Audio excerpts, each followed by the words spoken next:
Assalamualaikum warahmatullahi wabarakatuh. Perkenalkan, nama saya Faza Naila dengan NRP 15/2024/163 akan menjelaskan perkodingan dari tugas yang saya buat untuk memenuhi SC1 50%.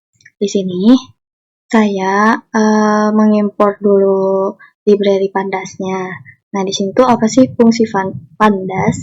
Pandas itu berfungsi untuk sebagai alat dan mengelola dataset, lalu dianalisis dari Pandasnya gitu. Nah, jadi untuk nyimpen datasetnya itu kita buat dulu CSV-nya. Nah, di sini DF itu nama variabel dari data frame. Nah, disebutnya ini data frame ya. Nah, hasil pembacaan dari dataset ini tuh akan dibaca oleh data frame. Nah, data frame itu struktur tabel yang dimiliki oleh Pandas. Nantinya tuh berisi baris dan kolom gitu. Nah, untuk soal yang pertama, kita itu diperintahkan untuk baca datasetnya di sini. Nah, baris pertama menggunakan df head. Di sini itu df head itu menampilkan 5 baris dari datasetnya. Nah, untuk contohnya tuh isi data. Jadi kayak ngecek gitu loh, apakah data terbaca dengan secara benar atau tidak. Nah, untuk di sini, ini namanya data frame head, itu namanya head. Di sini untuk datanya kita pakai df info. Jadi setiap dipanggil itu kodenya tuh akan berbeda-beda. Nah, di sini data frame info itu tuh apa sih gitu kan. Nah, ini tuh menampilkan informasi struktur dari dataset kayak jumlah baris, tiap data memiliki beberapa kolom gitu, apakah ada nilainya, semacam seperti itu. Ini kalau misalnya di run,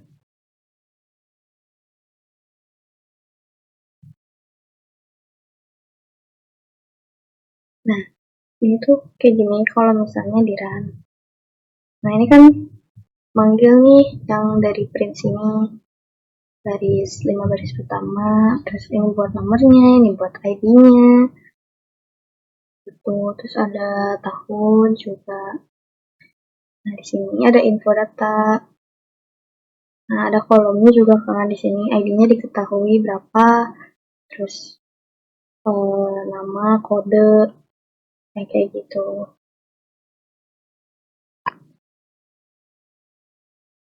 Nah, ini untuk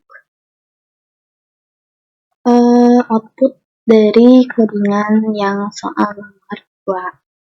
Di sini udah kelihatan tahun apa sih paling terendah, terus ke yang terbesar, tertinggi gitu. Nah, ini udah ketahuan ini. Nah, selanjutnya buat nomor 3 diperintahkan untuk nampilin top 5 dari kabupaten atau kota di tahun 2021. Nah, di sini kita buat variabel baru dulu. Di sini df 2021. Nah, nanti kan manggil df lagi nih. Df-nya itu manggil dataset ke data yang 2021 aja.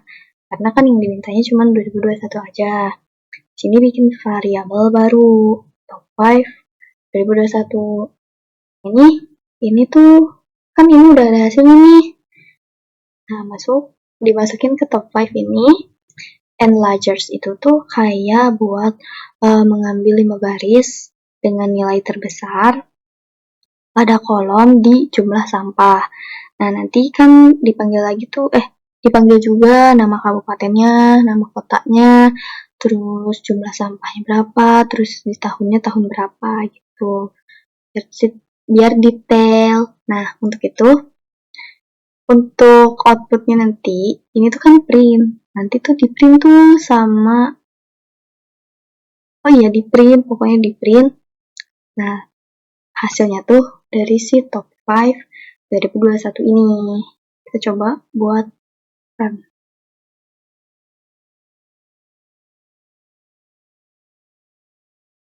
Ini top 5-nya tuh. Ini sama rata semua 2021, terus top 1-nya itu ada Kota Bandung, Kota Depok, Kota Bekasi, Kabupaten Bandung, Kabupaten Bogor gitu. Dan ini buat jumlah sampahnya. Begitu. Nah, kita lanjut ke nomor 4. Di sini kita disuruh hitung mean dan median dari per kabupaten atau per kota. Di sini kita buat variabel baru buat nanti manggil di printnya untuk menghitung secara keseluruhan dari mean dan median. Di sini kita buat group by lagi.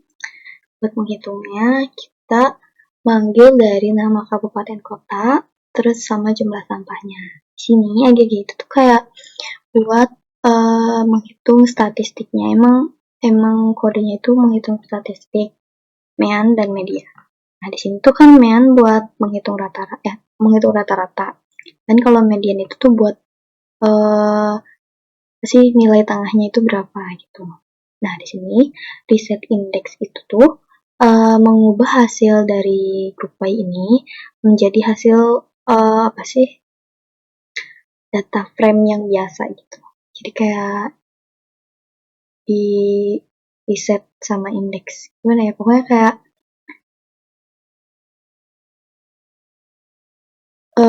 mengubah hasil dari group by gitu.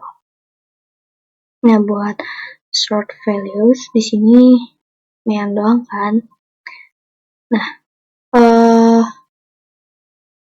di situ kayak mengurutkan hasil berdasarkan rata-rata sampah yang terbesar. Di sini di rename columns-nya misalnya hasil mean jumlah sampah, terus di sini hasil dari median itu median jumlah sampah. Gitu. Sini ada print start, ya di print lagi hasil ini dari semua ini. Terus kayak ngeprint kabupaten atau kota dengan rata-rata terbesar. Sini di print lagi tuh pennya kan kayak 3, hasilnya cuma ada 3. Di soalnya kayak gitu sih, diminta cuma 3 aja.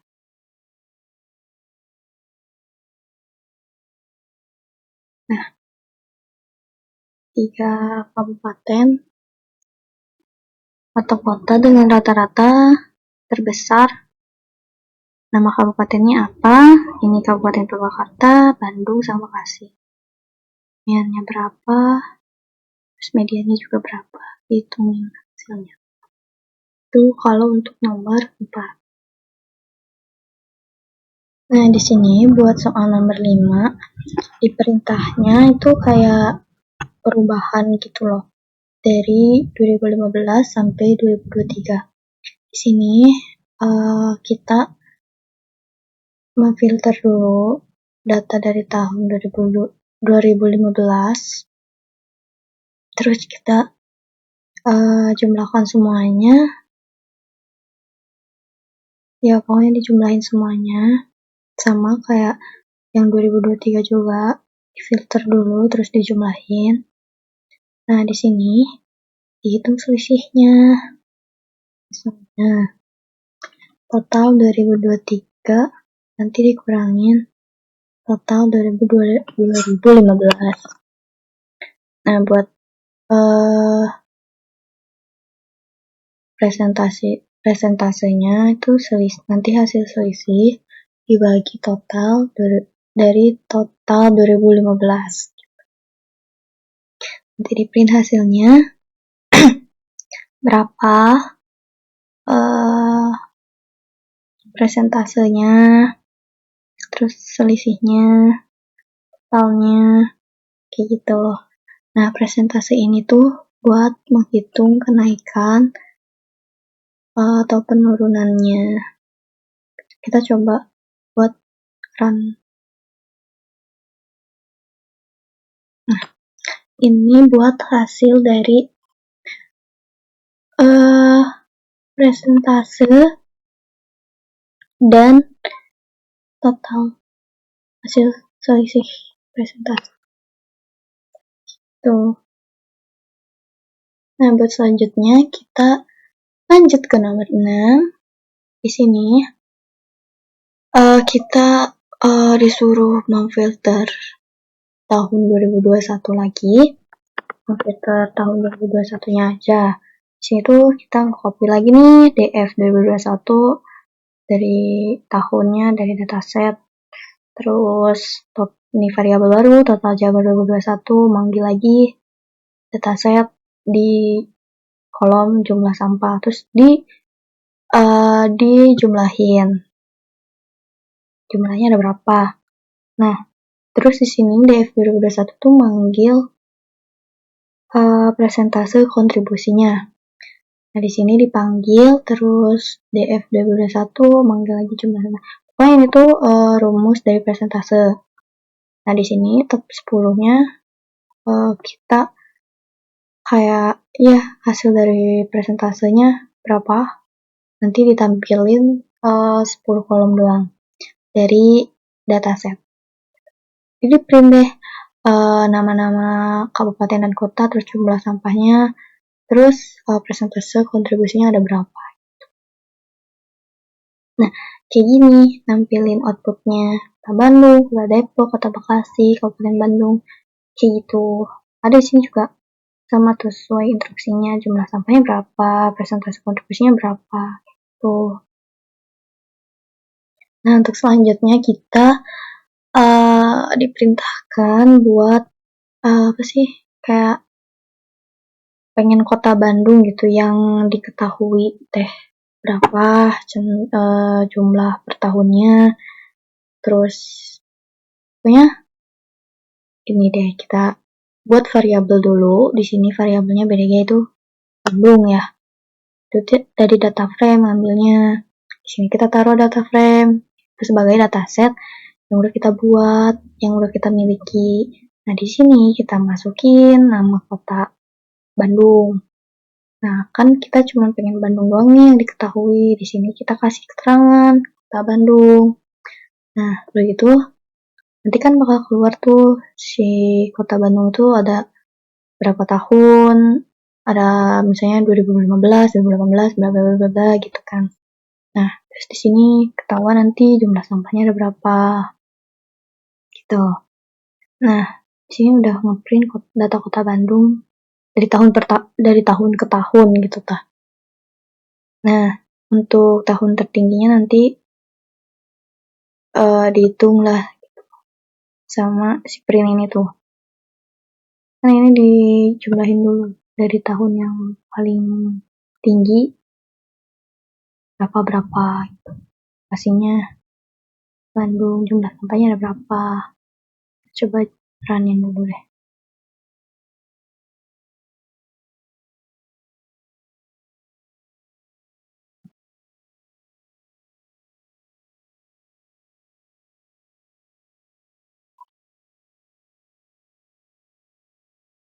Nah, ini untuk data kota Bandung. Jadi tahun ke tahunnya itu ada berapa jumlahnya. Nah, total sampah yang tertinggi itu ada di tahun 2018 dengan hasil 70.060,80 segitu. Nah, di sini kita pakai pivot.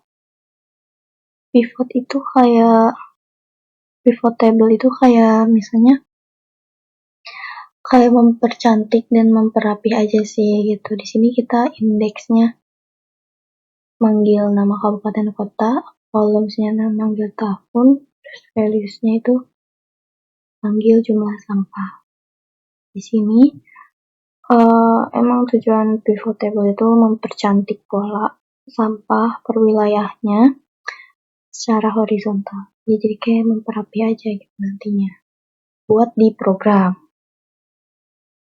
Nah, buat fill NA ini tuh buat kayak mengganti data yang kosong atau nilai yang kosong dengan 0 gitu. Jadi agar si pivotnya ini tuh bersih dan lengkap nantinya. Tuh. Kita coba print ya.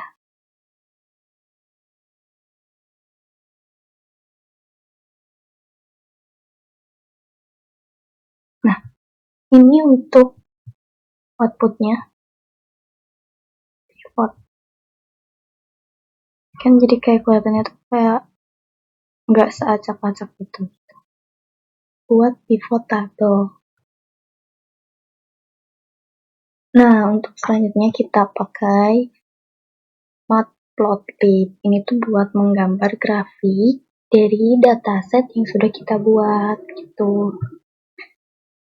Nah, di sini tuh panggil nih Bandung, kota Bandung. Nah, yang bakal dihitung grafiknya itu kan dari kota Bandung. Nah, PLT plot ini tuh buat membuat grafik garis kayak misalnya dari sumbu Y ke sumbu X gitu. Jumlah sampahnya tuh ada berapa gitu. Nah, maker O ini tuh nanti kayak jadi penanda gitu loh dari misalnya tahun 2016 ke ini, ke ini, ke ini. Nah, ini ada title-nya nih buat judulnya gitu. Tren jumlah sampah kota Bandung. Jadi labelnya ada tahun, ada ini di X label ya, di sumbu X berarti. Ini sumbu Y, labelnya ada jumlah ton atau per hari, jumlah sampah. Di grid nanti terus di show ditunjukkan gitu. Kita coba ya. Mana?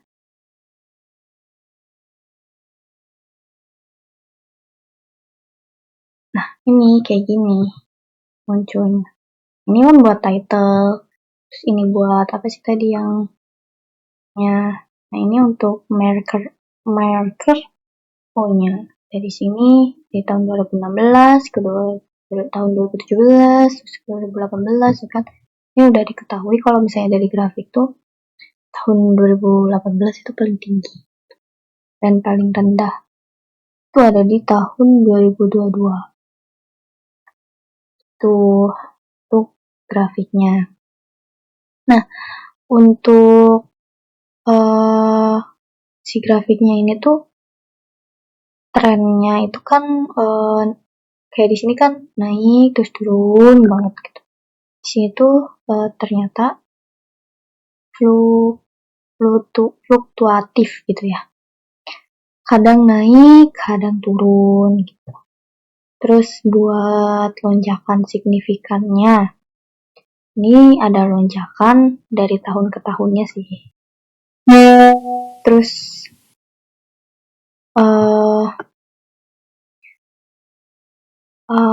yang bisa kayak tiba-tiba naiknya tuh naik banget gitu, terus tiba-tiba turun banget gitu. Buat lonjakan signifikannya. Terus buat penanganan sampah secara keseluruhan itu bagaimana penanganan sampah itu kayak mungkin kelihatannya dari grafiknya itu kan kayak belum stabil banget gitu ya. Tiap tahunnya tuh pasti berubah-ubah gitu. Jadi nggak tahu tahun-tahun kedepannya itu akan seperti apa.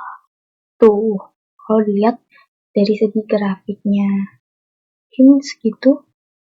Sekian penjelasan dari saya. Mohon maaf bila ada salah kata.